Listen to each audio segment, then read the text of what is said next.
ہمارے چینل سے جڑنے کے لیے YouTube پر لمرا ایجنسی سبسکرائب کریں۔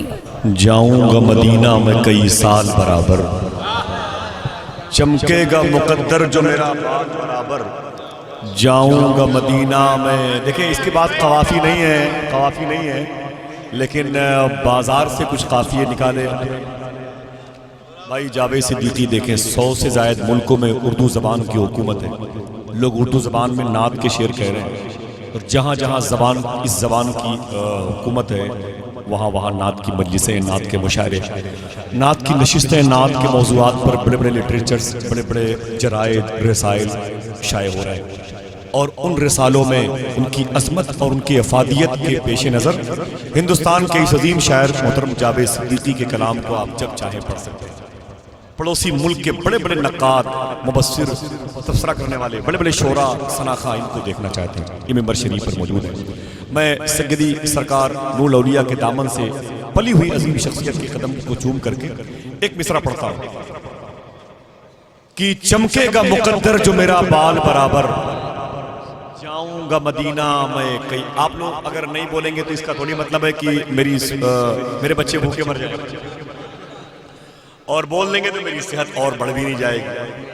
اپنے اپنے شعور کے اے ٹی ایم میں نیکیاں جمع کریں، نیکیوں کا ذخیرہ جمع کریں۔ شاعر کہتا ہے کہ چمکے گا، کیا رشوت دے رہے ہو؟ چمکے گا مقدر جو میرا بال برابر، چمکے گا مقدر جو میرا بال برابر، جاؤں گا مدینہ میں کئی سال برابر، دولت کو کبھی پاؤں پکڑنے نہیں دیتے، دنیا کو سمجھتے ہیں جو فٹ بال برابر۔ دولت کو کبھی پاؤں پکڑنے نہیں دیتے، دنیا کو سمجھتے ہیں جو فٹ بال برابر، دیتے ہیں وہ ولیوں کی دعاؤں کا وسیلہ، گل پاتی نہیں جن کی کہیں دال، دیتے ہیں وہ ولیوں کی دعاؤں کا وسیلہ، دیتے ہیں وہ ولیوں کی دعاؤں کا وسیلہ۔ وہ سے مراد سمجھ گیا آپ لوگ؟ محنت کرنے کی ضرورت نہیں، سمجھدار لوگ بیٹھے ہوئے ہیں۔ جام کوثر کے لیے مرتے ہیں لو اور سنو، نعرے دوزخ سے بہت ڈرتے ہیں لو اور سنو، جن کو آقا سے عداوت ہے سنا ہے وہ بھی باتیں جنت کی کیا کرتے ہیں لو اور سنو۔ حضرات ٹھہر جائیں، حضرات ٹھہر جائیں۔ ابھی یہ مجھے بتائیں اپنے ہاتھوں کو اٹھا کر کے، میرے آقا سرکار گلزار ملت کے برادر اصغر کی جب تشریف آوری ہوئی تو کتنے لوگ کھڑے تھے وہ اپنے ہاتھوں کو اٹھائے، انہوں نے کھڑے ہو کر کے استقبال کیا۔ بہت بہت شکریہ، بہت بہت شکریہ۔ قریب 100% لوگ الحمدللہ رب العالمین امام علی مقام کے لہو کا احترام کرنے میں کامیاب۔ یہ کھڑا ہو جانا آپ کا مجھے بہت پہلے مسجد نبی شریف کے پس منظر کی طرف لے گیا۔ مفتی کلیم صاحب، یہ مشائخ علماء بیٹھے ہوئے ہیں، اور محسن ملت کے لاڈلے علامہ اکبر علی فاروقی، رائے پور جو چھتیس گڑھ کی راجدھانی ہے، جہاں پر یونانی میڈیکل کالج کے یہ ڈائریکٹر آج تشریف لائے ہیں حضور سیدی حسان میاں شاہ صاحب قبلہ کی قرب خاص میں، اور میرے آقا میرے مولا سرکار بابا تاج کی نگری کے وہ دولہا بھی جن پر سرکار مسعودی کا خاص فیض، اور سرکار شعیب الاولیاء کی بارگاہ سے استفادہ کرنے کی نیت سے مخدوم ماہم شریف اور مخدوم بہاؤالدین شاہ، خواجہ عبدالکریم شاہ، حاجی ملم حاجی علی شاہ کا فیض لے کر کے اس راہ سے گزرے۔ وہ عظیم الشان حقیقت جو میں آپ کے سامنے ایک عظیم انسائکلوپیڈیا کی صورت میں پیش کرنے کا میں وقت انتظار کر رہا ہوں کب مجھے ملے۔ سنیں وہ مجھے کہاں لے گیا وہ منظر جب آپ سیدی حسان میاں آئے اور آپ کھڑے ہو گئے۔ اگر بات غلط نکلے، وقت برباد نظر آئے تو میرے نام کیا گئے لال قلم آپ چلا دیکھیں آپ مجھے، میں کہاں چلا گیا اور پھر کہاں واپس آیا۔ مدینہ شریف میں ایک شخص کے گھر میں نبی کے غلام تھے، ایک بیٹے کی پیدائش ہوئی، بچہ پیدا ہوا تو 2-4 مہینے 6 مہینے کے بعد پڑوسی کے منافقین نے دیکھا تو مذاق اڑایا۔ کیوں؟ وہ اس بات کا مذاق اڑا رہے تھے، کہہ رہے تھے یہ بچہ تیرا نہیں ہے، یہ بچہ تیرا نہیں ہے۔ بات بڑھتی چلی گئی، وہ صبر کرتے رہے، وہ پڑوسی کے مظالم، ان کی ریشہ دوانیاں بڑھتی چلی گئی۔ جب بچہ 2.5-3 سال کا ہوا اور پڑوسی زیادہ پریشان کرنے لگے تو نبی کے غلام اس بچے کو لے کے میرے آقا کی بارگاہ میرے آقا کی بارگاہ میں آئے، میرے آقا کی بارگاہ میں آئے. میرے آقا اپنے غلاموں کے ساتھ بیٹھے تھے، سلام کیا، کہتے ہیں سرکار ایک سوال ہے. میرے آقا فرماتے بیٹھ جاؤ. وہ بیٹھ گئے، بیوی بیٹھ گئی، بچہ بیٹھ گیا. تھوڑی دیر کے بعد اس مجلس میں امام حسین تشریف، جس نے کھایا ہو امام حسین کا نمک وہی بولے گا، وہی بولے گا. خدا قسم سنیں، آپ نہیں بولتے، وہ تو شہادت کے بعد بول رہے تھے، آپ نہیں بولتے. اور بولے بھی کیسا؟ نیزے پہ چڑھ کر، ممبر بنا دیا نیزے کو. شاعر نے کہا سر حسین شہادت کے بعد نیزے سے یہ دیکھتا تھا ابھی کتنا کام باقی ہے. ایک شاعر نے کہا لباس اور نہ پہ کر حسین دیکھتے ہیں، خلوص قلب کے اندر حسین دیکھتے ہیں. میں چھوڑ آیا ہوں باطل کو کتنی پستی میں، سنا کی نوک پہ چڑھ کر حسین دیکھتے ہیں. اللہ اللہ، ٹھہر جائیں، میں آپ کے جذبات سے نہیں کھیل رہا ہوں، میں ایک زندہ حقیقت آپ کے سامنے رکھنا چاہتا ہوں.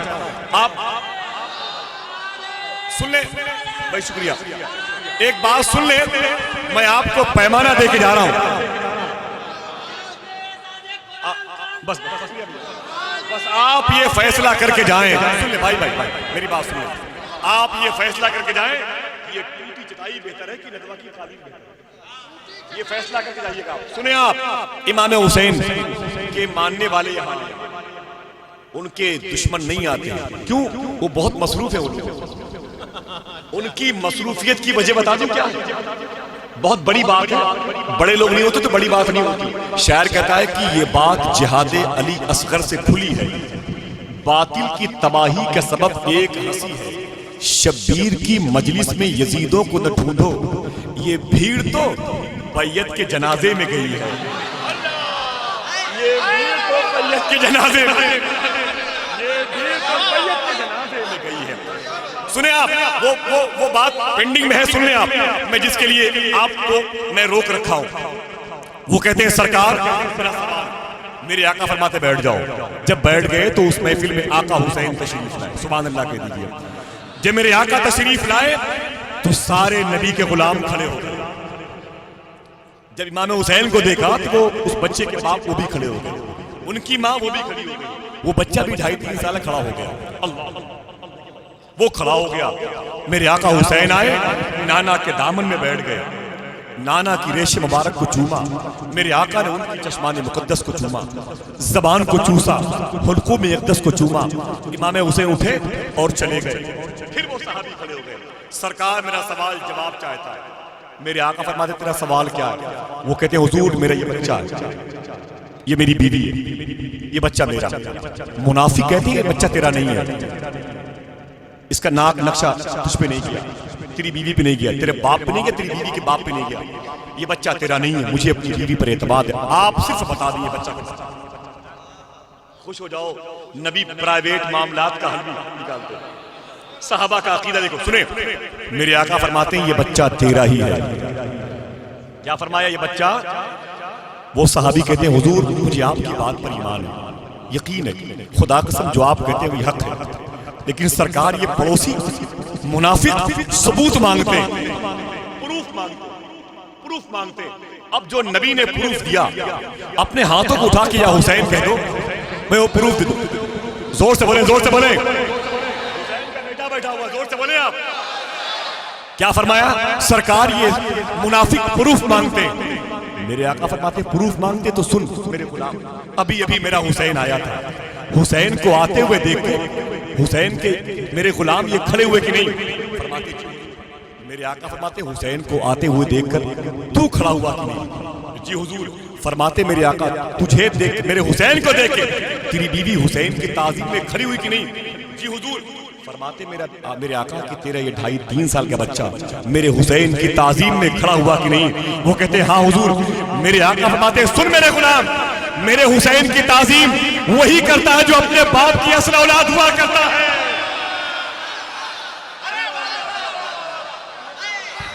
نعرہ تکبیر، نعرہ رسالت، جگر گوش خاتون جنت، شہزادہ مولائے کائنات. بہت بہت شکریہ. اب سیدی ہستان میاں صاحب قبلہ بنگلور کے سفر میں تصور میں ایک مصرع پڑھتا ہوں, کوئی بولے چاہے نہ بولے, حسین کا بیٹا بولے گا, حسین والے بولے گا. اتنا چھوٹا مصرع ہے کہ 4 مصروں کے برابر, ایک بڑے مصرے کے برابر اس کے 4 مصرے. ارے اظہار میں یہاں بھی آ گئے, میں نہیں چاہتا کہ آپ کی موجودگی میں خود بہت بڑا ناظم ہندوستان کا بزم ناز بیٹھا ہوا ہے. ایک مصرع بہت بڑا ہوتا ہے, لیکن یہ جو 4 مصرے پڑھ رہا ہوں, یہ چاروں مصرے ملا کر کے بھی ایک سنیں آپ. شاعر کہتا ہے کہ نبی کا نور عین ہے, دل پہ چوٹ لگے گی تب بولیے. ابھی زیادہ یہ مصرے پڑھے نہیں گئے اور شروع کر رہا ہوں, اس کے بعد نبی کا نور عین ہے, ہمارے دل کا چین ہے, اور کہانی صرف اتنی ہے, یزید تھا حسین ہے.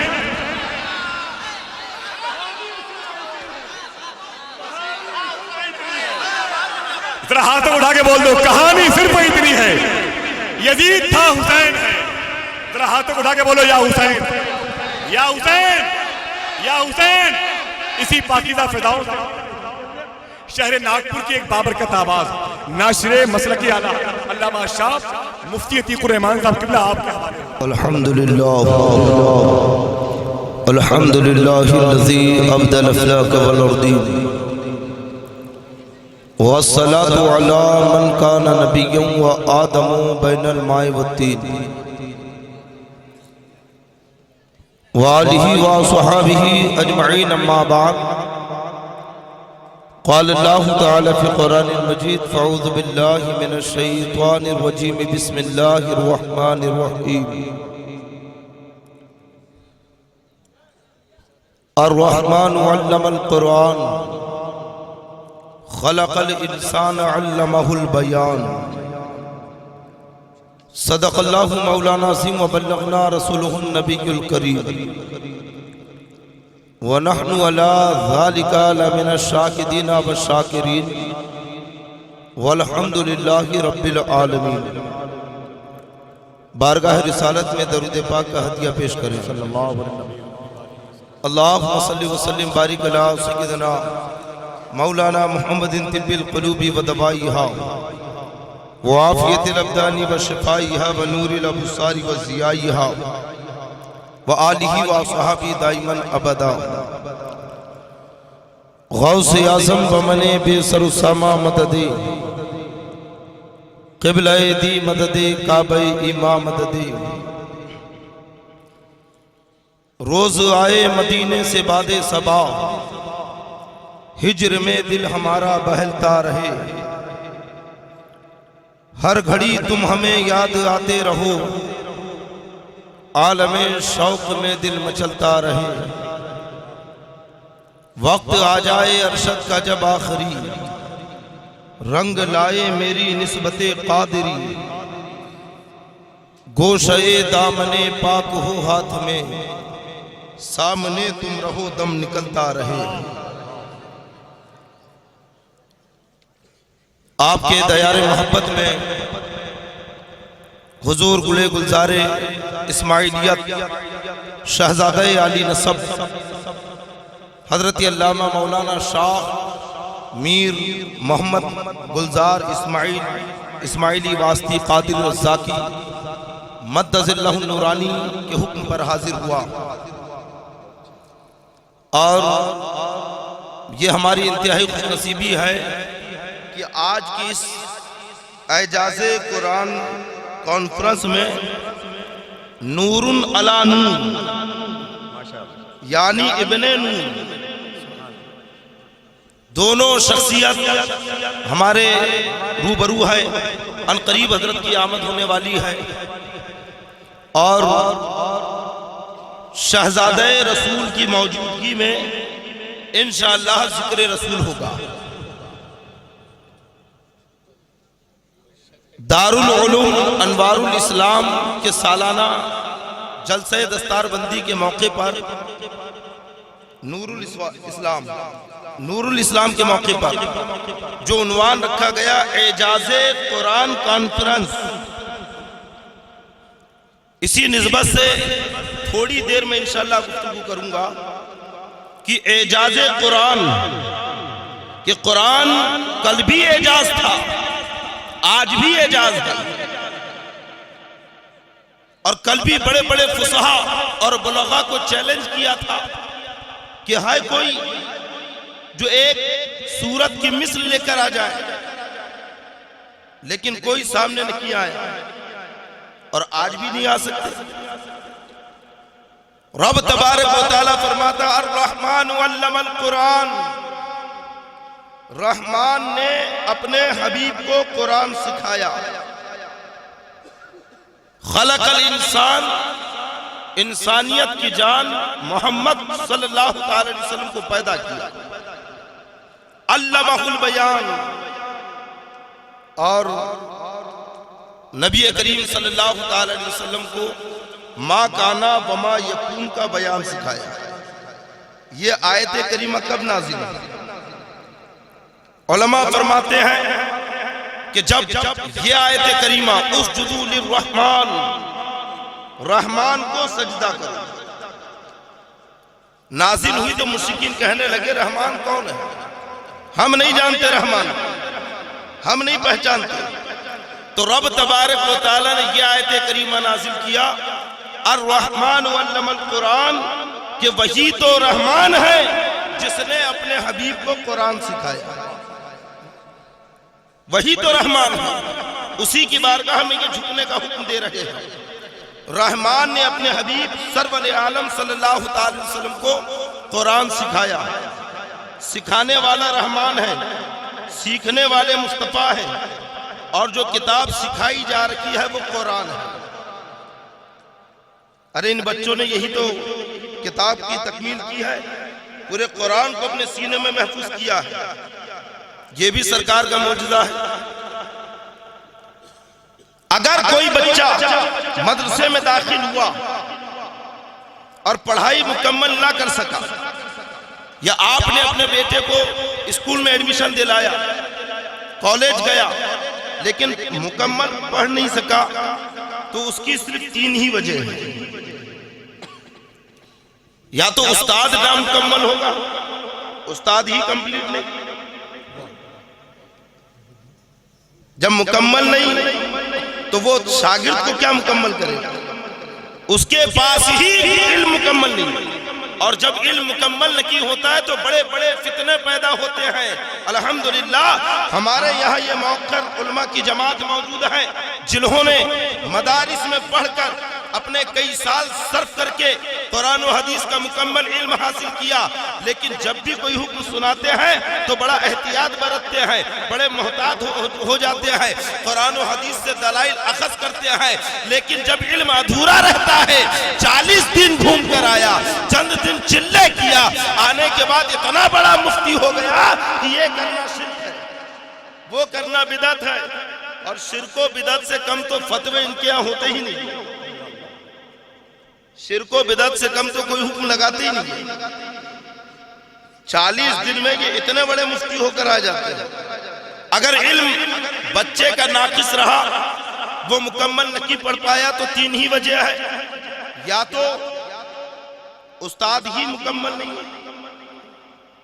دوسری وجہ کہ جس کتاب سے پڑھا رہا ہے وہ کتاب ہی کمپلیٹ نہیں، کتاب ہی مکمل نہیں، تیسری وجہ کہ جو شاگرد پڑھ رہا ہے تو وہ خود ہی اہل نہیں تھا، شاگرد کے اندر ہی صلاحیت نہیں۔ یہ صرف 3 وجہ ہے۔ بچہ مدرسے میں گیا، ماں باپ نے بہت کوشش کی ہے کہ بچہ عالم ہو جائے، فاضل ہو جائے، حافظ قرآن ہو جائے، استاد نے بڑی محنتیں کی، لیکن بچہ مکمل نہ پڑھ سکا۔ 3 ہی وجہ، یا تو کتاب نامکمل ہوگی، یا تو استاد نامکمل ہوگا، یا شاگرد ہی نااہل ہوگا۔ اور ایسی بہت سی مثالیں ہم اپنے درمیان دیکھتے ہیں کہ بچہ پڑھ نہیں پایا کیونکہ مدرسے سے بھاگ گیا تھا، اسکول سے بھاگ کر آتا تھا، کتابیں کمپلیٹ نہیں تھی، مکمل نصاب کے اندر کتابیں داخل نہ کی تھی، اس لیے یہ پختہ عالم نہ بن سکا۔ کئی وجوہات ہے، بتانا مقصود یہ ہے کہ آدمی کا علم اس وقت ناقص ہوتا ہے، آدمی اس وقت علم میں نامکمل ہوتا ہے جبکہ خود نااہل ہو، یا استاد نامکمل ہو، یا کتاب نامکمل ہو۔ لیکن نبی کریم صلی اللہ تعالی وسلم کی عظمت کا عالم یہ ہے کہ سکھانے والا رحمان ہے، سیکھنے والے مصطفیٰ ہے، اور جس کتاب سے سکھایا جا رہا ہے وہ کتاب قرآن ہے۔ ارے اللہ بھی مکمل، کتاب بھی مکمل، اور مصطفیٰ بھی ہے، تو بتاؤ کیا نبی کا علم ناقص ہوگا؟ نبی کا علم کم ہوگا؟ یہ جو گستاخ بکواس کرتے ہیں کہ نبی کو پیٹھ کے پیچھے کا علم نہیں، بولو معاذ اللہ، کہتے ہیں کہ نہیں نبی کو غیب کا علم نہیں، نبی کو یہاں کا علم نہیں، نبی کو وہاں کا علم نہیں، معاذ اللہ۔ ارے سکھانے والا اللہ۔ اب ان سے پوچھو کہ تمہیں کس پر شک ہے؟ کیا قرآن پہ شک ہے کہ مکمل نہیں ہے؟ یا معاذ اللہ نبی پہ شک ہے؟ یا پھر اللہ کے علم پر تمہیں شک ہے؟ ارے جب خدا کا علم کامل جو آدمی کی احاطہ عقل میں سما نہیں سکتا، خدا کے علم کو کوئی اپنے ذہن میں گھیر نہیں سکتا، وہ رب سکھانے والا، سیکھنے والے مصطفیٰ، اور جس کتاب سے سکھایا یعنی قرآن وہ مکمل، تو تو کس بنیاد پہ کہہ رہا ہے کہ نبی کو یہ علم نہ کیا وہ علم نہیں؟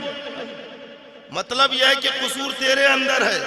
ابھی آصف بھائی نے بتایا نا، ہاں سب سے بڑا قصور تو وہی ہے، اس لیے تعظیم نہیں کرنا، سب سے بڑا قصور وہی ہے اس کا، اس لیے نبی کی اور آل نبی کی گستاخی کرنا۔ اور یہ حقیقت ہے، جس کے نسب میں خرابی ہوتی ہے وہ نبی کی گستاخی کرتا ہے۔ اللہ فرماتا الرحمن علم القرآن، رحمان نے اپنے حبیب کو قرآن سکھایا۔ اب یہ قرآن کیا ہے؟ اللہ کا کلام جو رب تبارک و تعالیٰ نے لوح محفوظ سے آسمان دنیا تک جیسی ضرورت پڑتی گئی ویسا نازل کرتا گیا، اور پھر وہاں سے جبریل امین تھوڑا تھوڑا ہے نا سرکار کی بارگاہ ہمیں لاتے گئے، جیسی ضرورت پڑی لاتے گئے، یہاں تک کہ 33 سال میں قرآن کمپلیٹ ہو گیا، مکمل۔ اب یہ قرآن کیا ہے؟ تو رب فرماتا تبیانا لکل شیء، ساری چیزوں کا بیان قرآن کے اندر ہے، خشک و تر کا علم قرآن کے اندر ہے، بحر و بر کا علم قرآن کے اندر ہے، زمین و آسمان کا علم قرآن کے اندر ہے، سمندروں کا علم قرآن کے اندر ہے، لوح و کرسی کا علم قرآن کے اندر ہے۔ غرض کے کوئی چیز ایسی نہیں جس کا ذکر قرآن کے اندر نہ ہو۔ اللہ فرماتا ہے وَلَا رَطْبٍ وَلَا يَابِسٍ إِلَّا فِي كِتَابٍ مُبِينٍ، خشک و تر کی کوئی چیز ایسی نہیں ہے جس کا ذکر قرآن کے اندر نہ ہو۔ ارے ازل سے لے کر اب تک، شروع سے لے کر اب تک، اب سے لے کر قیامت تک، اور قیامت کے بعد عالم آخرت کی جتنی چیزیں ہیں سب کا ذکر قرآن کے اندر ہے۔ جنت کی ایک ایک حوروں کا ذکر قرآن کے اندر ہے، جنت کی ایک ایک نعمتوں کا ذکر قرآن کے اندر ہے، جہنم کی ہولناکیوں کا ذکر قرآن کے اندر ہے، جہنم کی دہشت ناکیوں کا ذکر قرآن کے اندر ہے، تمام فرشتوں کا علم قرآن کے اندر ہے، تمام جناتوں کی تعداد قرآن کے اندر ہے، تمام انسانوں کا شمار قرآن کے اندر ہے، آسمان کے ایک ایک تاروں کا ذکر قرآن کے اندر ہے، زمین کے ایک ایک ذرات کا ذکر قرآن کے اندر ہے، یعنی تمام چیزوں کا ذکر اللہ نے قرآن کے اندر جمع کر دیا اور قرآن سینہ مصطفیٰ میں اتار دیا، تو پتہ چلا کہ بحر و بر کا علم سینہ مصطفیٰ میں ہے، خشک و تر کا علم سینہ مصطفیٰ میں ہے، تمام کائنات کا علم نبی کے سینے میں۔ حق ہے، ماشاءاللہ، حق ہے، سبحان اللہ، سبحان اللہ، واہ واہ واہ، ماشاءاللہ، واہ واہ۔ تمام چیزوں کا علم، ارے کسی کو انکار ہے؟ کوئی انکار نہیں کرتا اس بات کا۔ تمام چیزوں کا ذکر قرآن کے اندر، اور قرآن سینہ مصطفیٰ کے اندر، تو تمام چیزوں کا علم کہاں ہے؟ سینہ مصطفیٰ میں۔ اللہ نے اپنے نبی کو تمام چیزوں کا علم سکھا دیا، اسی کو کہتے علم غیب. اور میں تو انہیں بہت بڑا بیوقوف سمجھتا ہوں جو اس موضوع کو بار بار اٹھاتے ہیں اور اکثر واٹس ایپ کے اوپر، فیس بک کے اوپر نوجوانوں کو ورغلانے کی کوشش کرتے ہیں، جبکہ الحمدللہ ہمارے علماء نے ایک نہیں سینکڑوں جوابات اس کے دے دیے. نبی کا علم غیب قرآن سے بھی ثابت، حدیثوں سے بھی ثابت. اگر آپ کے پاس آئے اور کوئی کہے کہ بھائی نبی کو علم غیب نہیں ہے، معاذ اللہ کہتے نا، تو آپ اس سے کیا کہیں گے؟ ہمارے یہاں آصف بھائی ہوتا یہ ہے کہ اکثر نوجوان جواب نہیں دے پاتے، سن کر آ جاتے ہیں. ناگپور میں ہماری تحریک ہے ثقافت رضویہ، اس تحریک کے تحت ہم ایسی ہی چھوٹی چھوٹی درس کی محفلیں سجاتے ہیں اور وہاں پر نوجوانوں کو ان کے اٹھنے والے ہر اعتراضات کا جواب سکھاتے ہیں، کیونکہ یہ بھی اپنے یہاں کے بچوں کو کالجز کے اندر، اسکولوں میں ٹیوشن کلاس لے کر معاذ اللہ اور اس کے نبی کی گستاخیاں سکھا رہے ہیں. تو آج حالات کا تقاضا ہے اور لائق مبارکباد ہے اس مدرسے کے منتظمین، بالخصوص حضرت علامہ گلزار قادری صاحب قبلہ مصباحی اور حضرت قاری روشن القادری صاحب کہ جنہوں نے یہ کوششیں کی. اور جو بچے فارغ ہو رکھے ہیں میں ان سے بھی کہوں گا کہ بیٹا اب تمہارے سروں کے اوپر بہت بڑی ذمہ داری آنے والی ہے، اب تمہارے اوپر بہت بڑا بوجھ آنے والا ہے. اب تک تم طلباء تھے، اب تک تم طالب علم تھے، لیکن اب تم قوم کے ذمہ دار فرد بن کر ابھر رکھے ہو. تمہیں قوم کو اٹھنے والے ہر فتنے کا جواب دینا ہے، ہر اٹھنے والے سوال کا جواب دینا ہے اور بھولی بھالی اہل سنت والجماعت کی اس قوم کی حفاظت کرنا. آج ہمارے نوجوان ان کی بولی سن کر آ جاتے ہیں. اگر آپ کے پاس کوئی آئے اور کہے کہ نبی کو علم غیب نہیں ہے تو ایک ہی سوال کرنا کہ کم بخت پہلے یہ بتا علم غیب کی کتنی قسمیں ہیں؟ علم غیب کی تعریف کیا ہے اور اس کی قسم کیا ہے؟ غیب کی تعریف ایک تو میرے پاس آیا اور بہت نئے میں تھا کہ مولانا نبی کو علم غیب ہے. ہم نے کہا بے شک ہے، کہ ثبوت دو. ہم نے کہا تو خود ثبوت. کہا کیسے؟ ہم نے کہا آقا نے پہلی خبر دے دی کہ ایسے ایسے لوگ پیدا ہوں گے جو میرے علم پر اعتراض کریں گے. تو تم جیسے لوگ پیدا ہو گئے، یہ میرے نبی کا علم غیب ہے. جو خبر دی میرے آقا نے تو تمہاری پہلی خبر دے دی تھی. ایسے ایسے لوگ پیدا ہوں گے جو میری کھلی گستاخیاں کریں گے. آپ اس سے سوال کرو کہ علم غیب کی تعریف کیا ہے اور پھر پوچھو کہ علم غیب کی کتنی قسمیں ہیں. ارے پوچھیں گے کہ نہیں؟ کون کون پوچھے گا؟ اور پیچھے والے سب پوچھیں گے انشاءاللہ. لیکن کب؟ جب آپ کو معلوم ہوگا تب. ورنہ پلٹا کے اگر اس نے پوچھ لیا کہ نہیں آپ ہی بتا دو مجھے نہیں معلوم. علم غیب کی دو قسمیں ہیں، ایک وہ جس پر دلائل قائم ہو اور ایک وہ جس پر دلائل قائم نہ ہو. جس پر دلائل قائم ہو وہ علم غیب کیا ہے؟ تو علماء فرماتے ہیں جیسے جنت کو آپ نے دیکھا ہے کتنی بڑی ہے، کتنی بڑی ہے، دیکھا ہے. بات آ گئی ہے تو سنیے. آقا فرماتے یہ بھی علم غیب. مشکات شریف باب صفت الجنہ، جنت کی صفات کا بیان. آقا فرماتے ہیں جو سب سے آخر میں جنت میں داخل ہوگا میں اسے جانتا ہوں. اس حدیث کے راوی حضرت عبداللہ ابن مسعود رضی اللہ تعالیٰ عنہ ہے. آقا فرماتے ہیں جو سب سے آخر میں جہنم سے نکلے گا اور جنت میں داخل ہوگا میں اسے جانتا ہوں. مصطفیٰ فرما رہے ہیں یہی تو علم غیب ہے. اور جب وہ نکلے گا تو آقا فرماتے ہیں کبھی کمر کے بل گھسٹے گا، کبھی گھٹنوں کے بل چلے گا اور جنت کے دروازے پر جا کر رک جائے گا. فرشتے کہیں گے چل اندر، تو کہے گا کہ کہاں جاؤں؟ کہ جنت میں. تو کہے گا کہ جنت تو بھر گئی ہوگی، اب میں وہاں جا کر کیا کروں؟ عرض کرے گا مولا جنت تو بھر گئی ہوگی، اب میرے لیے جگہ کہاں ہے؟ علماء بیٹھے وہ جانتے ہیں اس حدیث کو خوب. بیچ میں کچھ اور بھی الفاظ ہیں جو وضاحت طلب ہے، چھیڑوں گا تو تصریح کرنا پڑے گا. رب فرماتا ہے کہ تو یہ گمان کرتا ہے کہ میری جنت بھر گئی ہوگی کہاں؟ یہ حدیث اس لیے چھیڑ دیا تاکہ آپ کے ذہن میں جنت کا احاطہ آ جائے، لیکن تب بھی ہم جنت کو سما نہیں سکتے. لیکن ایک ایسی شخصیت ہے جس نے جنت کو سمیٹ دیا. ایک ایسی بھی شخصیت ہے جس نے تصور میں جنت کو سمیٹ دیا ہے. اور ابھی میں بیان کروں گا تو آپ جنت کا تصور بھی نہیں کر سکتے. رب فرمائے گا کہ کیا تو یہ گمان کرتا ہے کہ میری جنت بھر گئی ہوگی؟ کہے گا کہ ہاں مولا، سب سے آخر میں بھیج رہا ہے، اب جنت میں میرے لیے جگہ کہاں ہوگی؟ تو رب فرمائے گا کہ اے میرے بندے، جتنی بڑی تیری دنیا ہے اگر میں اتنی جگہ تجھے جنت میں دے دوں تو اللہ اللہ اللہ اللہ اللہ اللہ اکبر اللہ اکبر اللہ اکبر اللہ.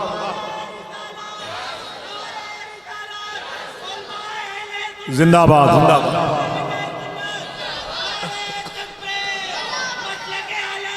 زندہ باد. جتنی بڑی تیری دل اتنی جگہ دے دوں وہ خوش ہو جائے گا اور کہے گا حیرت سے کہ اے اللہ، کیا اتنی بڑی جگہ تو مجھے دے گا؟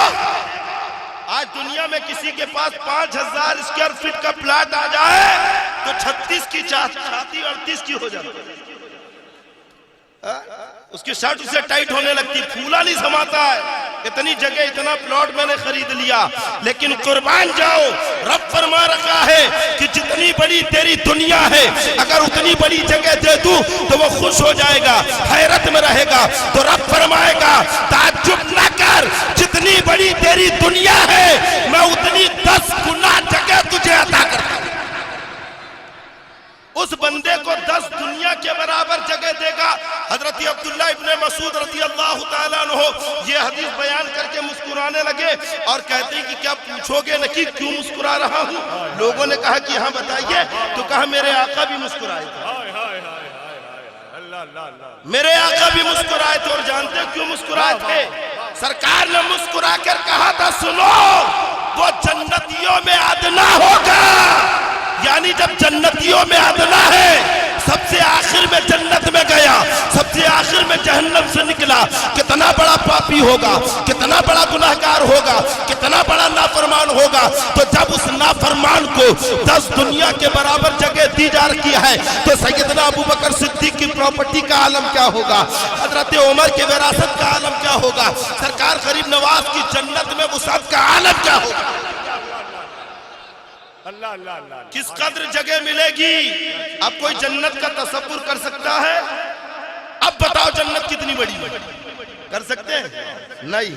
لیکن آؤ، امام عشق محبت سرکار اعلیٰ حضرت فاضل بریلوی رضی اللہ تعالیٰ عنہ نے جنت کے 1-2 پلاٹ کو نہیں، پوری جنت کو سمیٹ دیا.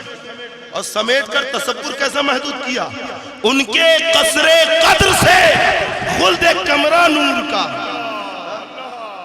اتنی بڑی جنت جس کا آپ تصور نہیں کر سکتے. لیکن نبی کو جو اللہ نے عزت کا محل دیا ہے، نبی کو جو عزت کا مقام دیا ہے، عزت کے محل کا ایک کمرہ ہے پوری جنت.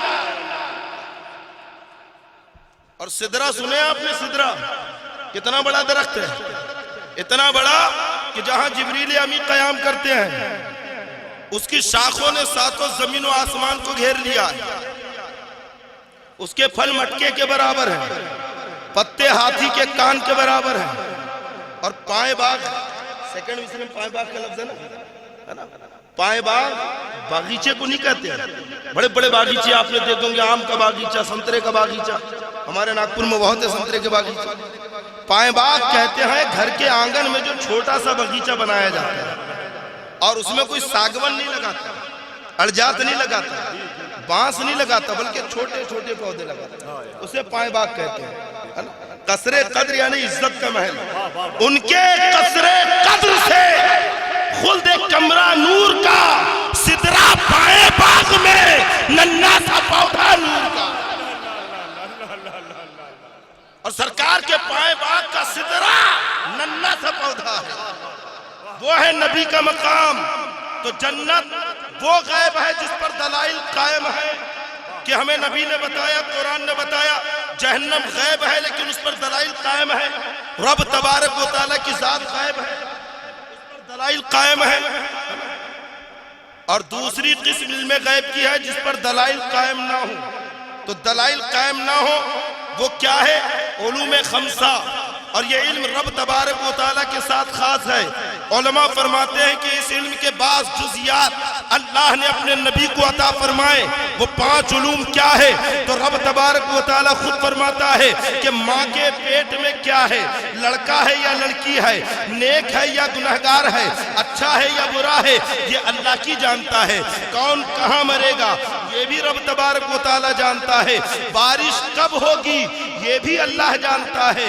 کون کہاں مرے گا، کون کیا کما کے کھائے گا یہ بھی اللہ جانتا ہے۔ اور قیامت کب آئے گی یہ بھی اللہ جانتا ہے۔ یہ 5 علوم ایسے ہیں جو اللہ کے سوا کوئی نہیں جانتا۔ انہیں علوم خمسہ کہتے ہیں۔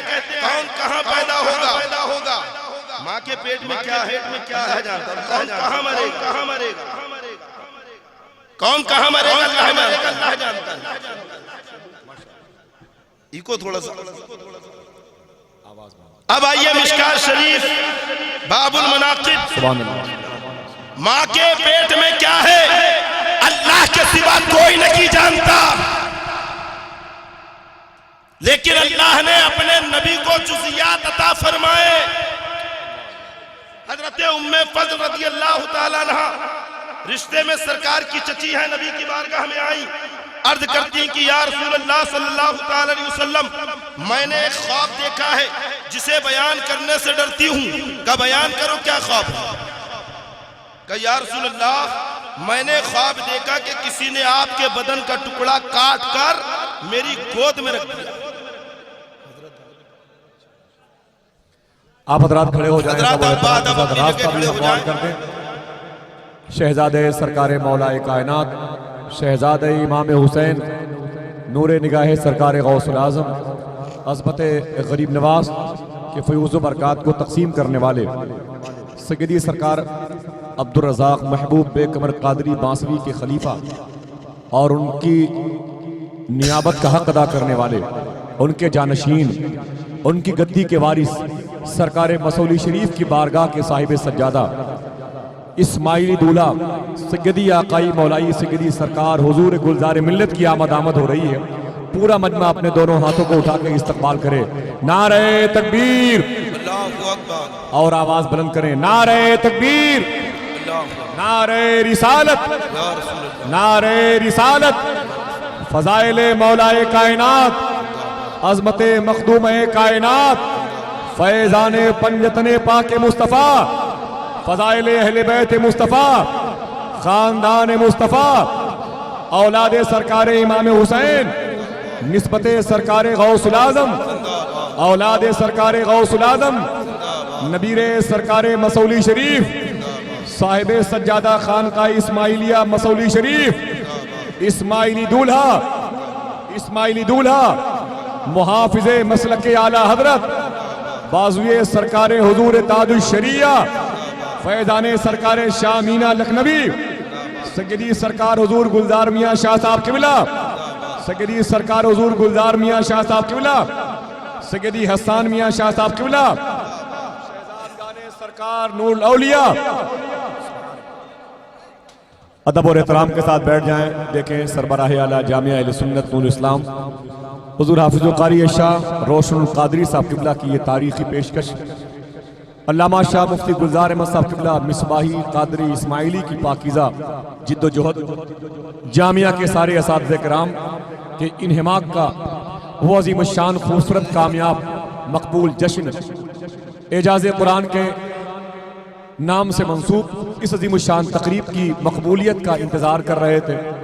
آپ کی آنکھ کی روشنی بڑھ گئی، سماعتوں کے پردے مسکرانے لگے، آپ کی پیشانیوں پر چمکدار موتی عرق محبت بن کے موجود ہیں، آپ کے ہونٹوں کی مسکراہٹ بڑھ گئی، آپ کے ایمان کی تجوری میں سکے محبت آل مصطفیٰ کھنکنے لگے۔ سیدی سرکار حضور گلزار ملت کے قدم کی برکتیں ہیں۔ فارغ ہونے والے تقریباً 30 سے زائد طلبہ کرام مسکرا رہے ہیں۔ مشائخ ہندوستان ممبر شریف پہ جلواگر ہیں۔ میں سرکار مسولی شریف کے شہزادگان کی موجودگی میں بالخصوص سیدی حسان میاں شاہ صاحب قبلہ، بالخصوص آقائی مولائی سیدی سرکار حضور گلزار میاں شاہ صاحب قبلہ کے قدم کی آہٹوں سے استفادہ کرنے والوں کو مبارکباد پیش کرتا ہوں اور بڑے ادب اور احترام سے گزارش کرتا ہوں کہ آپ لوگ ادب کے ساتھ بیٹھیں، سکوت اور جمود کا ماحول رکھیں، ایک علمی گفتگو باموضوع خطاب کی صورت میں آپ کی نگاہوں کو آپ کی آنکھوں کی روشنی میں اضافے کا سبب بن رہی ہے۔ برائے مہربانی ادب ملحوظ رکھیں اور کیمرے وغیرہ کا استعمال نہ کریں۔ درود پاک پڑھیے۔ اللہم صلی علی سیدنا و شفینا حبیبنا نبینا مولانا محمد وآلہ وبارک وسلم صلاۃ و سلام علیک یا رسول اللہ صلی اللہ علیہ وسلم۔ حضرات محترم، آپ لوگ بس بیٹھ جائیں، وہیں بیٹھ جائیں، یا جہاں بیٹھ وہیں بیٹھ جائیں، ادب وہیں کا بیٹھ دامن جائیں۔ ہاتھ سے نہ چھوڑیں، ادب کو ملحوظ رکھیں اور یہ دیکھیں کہ ہماری نگاہوں کے سامنے کون ہے۔ ایسے مبارک چہرے کہ جن کے متعلق اگر ہم گفتگو کریں تو قسم خدا کی یہ وہ مبارک نفوس ہیں کہ جنہیں نسبت ہے اس ذات سے کہ اگر ہم ان کی آنکھوں کی بات کریں تو ان آنکھوں کو ان آنکھوں سے نسبت ہے جن کے بارے میں ہمارے امام نے کہا ہے جس طرف اڑ گئی دم میں دم آ گیا۔ اس نگاہ عنایت پہ لاکھوں سلام۔ اگر ہم ان کے ہاتھوں کی بات کریں تو ان ہاتھوں کو ان ہاتھوں سے نسبت ہے کہ جن کے بارے میں سرکار اعلیٰ حضرت نے ہمیں سمجھایا ہے کہ ہاتھ جس سمت اٹھا غنی کر دیا۔ موج بحر سماحت پہ لاکھوں سلام۔ اگر ہم ان کی زبان کی بات کریں تو ان کی زبان وہ زبان ہے کہ جنہیں اس زبان سے نسبت ہے جن کے بارے میں سرکار اعلیٰ حضرت فرماتے ہیں وہ زبان جس کو سب کن کی کنجی کہے، وہ زبان جس کو سب کن کی کنجی کہے، اس کی نافذ حکومت پہ لاکھوں سلام۔ حضرات محترم، ایسی عظیم اور باوقار شخصیتیں آپ کے سامنے جلوہ بار ہیں۔ قسم خدا کی آج صرف علاقہ اور صوبہ یو پی ہی نہ کی بلکہ پورے ہندوستان کے اندر سرکار حضور گلزار ملت نے وہ انقلاب پیدا کیا ہے کہ جتنے بڑے بڑے ڈھونگی پیر تھے، جتنے بڑے بڑے بابا تھے جو جھولے لٹکا کے پھر رہے تھے، شریعت کا مذاق بنا رکھے تھے، لوگوں کی عقیدتوں کا جنازہ نکال رکھے تھے، لوگوں کی محبتوں کو دفن کر رکھے تھے، سرکار گلزار ملت نے جب جارحانہ وار کیا ہے تو ایسے سارے پیر اپنا جھولا اور بورا سمیٹ کر گوشہ نشین ہوتے نظر آ رہے۔ اور مشاہدہ ہے مشاہدہ، ہمارے علاقہ مہاراشٹر اور ایم پی میں سرکار حضور گلزار ملت نے وہ انقلاب پیدا کیا ہے۔ کبھی آئے اور آ کر دیکھے کیسا انقلاب پیدا کیا۔ ارے بڑے بڑے نئے پیر آ رہے تھے، نئے نئے، اور کچھ تو آپ کے صوبے سے بھی آ رہے تھے۔ حضرت نے وہاں پہنچ کر ان کی چھٹی کی ہے۔ ایسے ایسے پیر آ رہے تھے، عورتوں کی طرح جٹا رکھ لی، سامنے عورتیں بیٹھی ہیں، ہاتھ پیر دبوا رکھے ہیں، اور پھر مریدوں سے کہہ رہے ہیں کہ ہم طریقت والے ہیں، ہمارے یہاں معاذ اللہ نماز ضروری نہیں ہے کیونکہ نماز شریعت والوں کے لیے، تو تم نماز وغیرہ نہ پڑھو، ہم قیامت میں سب دیکھ لیں گے معاذ اللہ۔ ایسے پیر ہم نے حضرت کو خبر کی، اور جس علاقے میں وہ پیر آتا تھا نا، الحمدللہ ہر سال حضرت کا اس علاقے میں جلسہ ہوتا ہے، ناگپور کے اس علاقے میں، اور ایسے ماحول میں سرکار حضور گلزار ملت نے کام کیا۔ میں تو بتا نہیں سکتا، کبھی موقع ملے تو آپ خود آ کر دیکھیں کہ سرکار حضور گلزار ملت نے علاقہ مہاراشٹر، ایم پی اور چھتیس گڑھ میں کس طرح سے انقلاب پیدا کیا ہے۔ اور قسم خدا کی بس ہم تو یہی دیکھتے ہیں کہ رب تبارک و تعالیٰ کا لاکھ لاکھ احسان ہے کہ سرکار تاج الاولیاء رحمت اللہ علیہ کے طوفیل ہمیں با کرامت پیر عطا کیا ہے۔ میرے مرشد اجازت با کرامت شیخ، ماشاءاللہ، حق ہے، حق ہے، حق ہے، واہ واہ واہ، واہ واہ واہ، سبحان اللہ، زندہ باد زندہ باد زندہ باد، ماشاءاللہ۔ اور سرکار تاج الاولیاء نے بھی سرکار حضور گلزار ملت کو ایسا تاج پہنایا ہے کہ جتنے ہیں سب کی آنکھیں خیرہ ہو گئی دیکھ کر، دنگ رہ گئے۔ ایسا با کمال با کرامت، اور کوئی مبالغی کی بات نہیں کر رہا ہوں۔ آپ یہ نہ سوچیں کہ مبالغہ آصف بھائی بارہا آتے ہیں، ناگپور اکثر حاضری ہوتی ہے، پوچھئے آپ ہمارے یہاں پہ علاقہ مومن پورہ ہے، آپ نے سنا ہوگا ناگپور میں مومن پورہ ایک علاقہ ہے، وہاں پہ حضرت کے ایک مرید ہیں جن کا نام ہے محمد شاکر اسماعیلی۔ ان کے ساتھ ایک واقعہ اکثر ہوتا تھا کہ جب بھی ان کے یہاں کوئی بچہ پیدا ہو تو مر جاتا تھا، بچتا ہی نہیں تھا، کئی اولادیں ان کی فوت ہو گئی، اور جب ان کے ہاں ایک لڑکا پیدا ہوا تو ہمارے ایک بہت بڑا ہاسپٹل ہے میوا ہاسپٹل، ڈاکٹروں نے کہہ دیا کہ یہ لڑکا 3-4 دن کا مہمان ہے، نہیں بچے گا۔ حقیقت ہے یہ، پوری رپورٹیں رکھی ہمارے پاس میں، ہم نے تو پوری رپورٹیں محفوظ کر کے رکھ لی ہیں۔ کہ یہ بچہ نہیں بچے گا، کہ کیوں؟ کہ اس کا دل 8 انچ کا ہے، ہارٹ جو نا ہارٹ، 1 دن کا بچہ ابھی پیدا ہوا اور 8 انچ کا دل لے کر پیدا ہوا۔ ڈاکٹر نے کہا کہ یہ درلبھ بیماری ہے اور جو بچے ایسے ہوتے وہ بچتے نہیں ہیں۔ اب انہوں نے آؤ دیکھا نہ تاؤ، ڈاکٹر نے بھی واپس کر دیا، کرے تو کیا کرے، حسن اتفاق ان کی قسمت جاگی، حضرت ناگپور میں ہی تھے۔ کیا کہنا، واہ واہ سبحان اللہ۔ ڈاکٹر شاہنہ ہے ہمارے یہاں، حضرت کی مریدہ ہے، ان کے گھر میں حضرت کا قیام تھا، کچھ نہیں کیا انہوں نے۔ جب ڈاکٹر نے کہا کہ یہ بچہ نہیں بچے گا تو وہ بھی ایک دم عقل معوف ہو گئی، سیدھے گئے اور حضرت کی بارگاہ میں پیش کر دیا کہ حضرت بس اس بچے کو آپ کو بچانا۔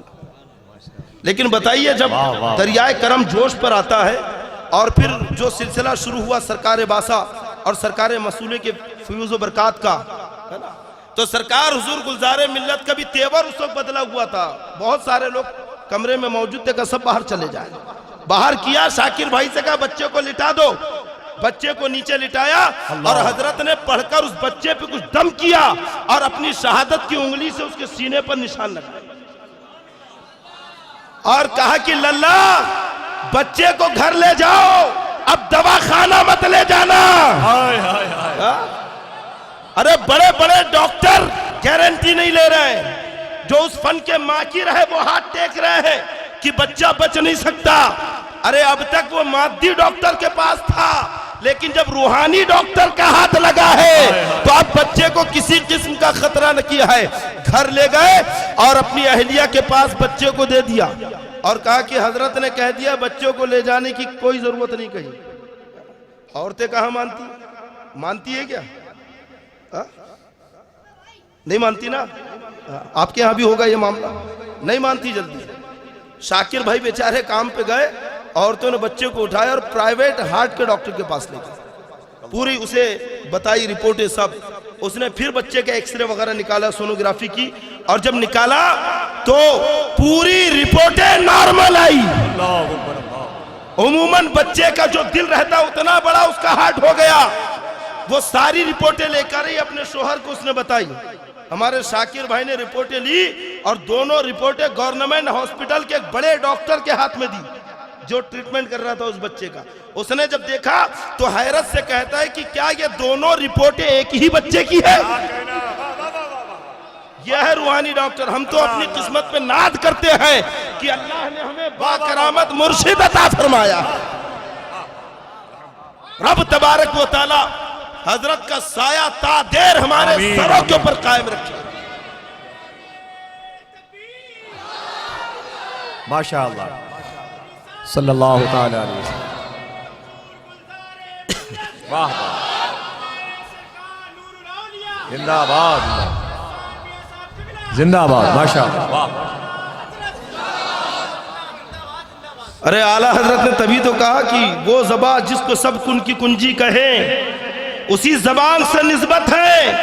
اور جب اپنے نانا کی بارگاہ میں التجا کی ہوگی کہ یا رسول اللہ اس بچے کو اچھا کر دے، تو شہزادوں کی ہڈ بھی تو کچھ معنی رکھتی ہے، بات ہے، واہ واہ، ارے کیا کہنا، شہزادوں کی ضد بھی تو کوئی معنی رکھتی ہے۔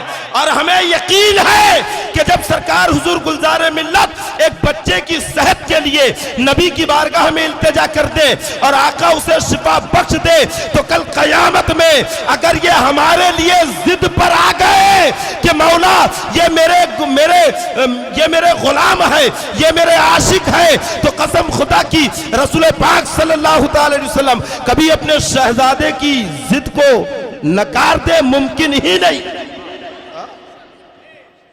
ارے شہزادوں کی تعظیم، پھر آصف بھائی کی وہی بات یاد آ رہی ہے، وہی کرتا ہے جو بالکل اور مکمل 100% حلال کا ہوتا ہے، جس کی رگوں میں سچا خون ہوتا ہے، وہی آل نبی کا ادب و احترام کرتا ہے۔